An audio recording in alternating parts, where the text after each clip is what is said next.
नमस्कार.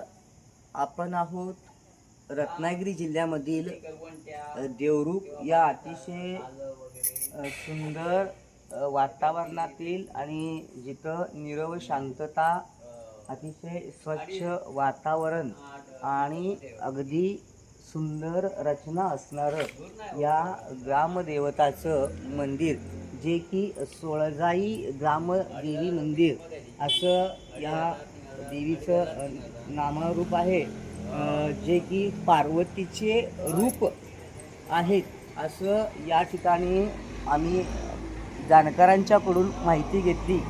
आणि पार्वतीचीच रूपं असणारी अनेक मूर्त्या या ठिकाणी मला पाहायला मिळालेल्या आहेत.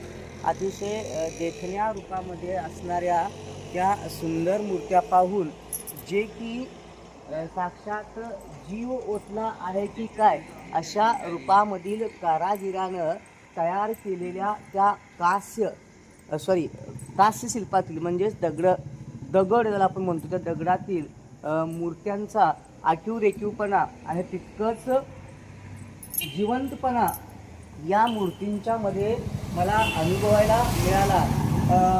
आपण या ठिकाणी खऱ्या अर्थानं प्रत्येक देवळामध्ये पूर्वापार चालत आलेली परंपरा म्हणजे दीपमाळ, जे की पूर्वीच्या काळी दीपमाळानं संबंध परिसर, मंदिर परिसर अतिशय लखलखून निघायचा.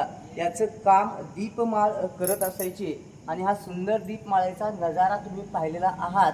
आणि यानंतर या दोन गज, जे की शक्तीचं, युक्तीचं ताकद असणारं आणि सर्वांच्या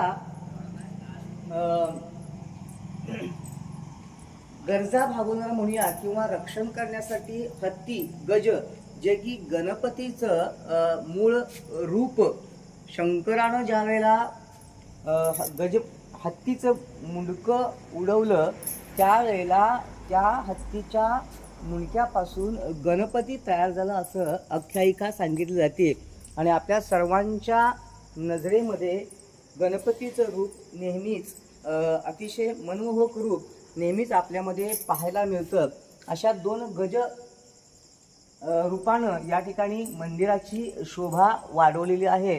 तितक्याच सुंदर रचनेचं हे प्रसन्न मंदिर पाहून मनाला विलोभनीय दृश्य पाहायला वाटतं.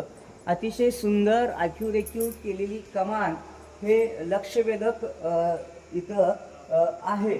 तर या मंदिराच्या बाबतीमध्ये इतिहास जाणून घेतल्यानंतर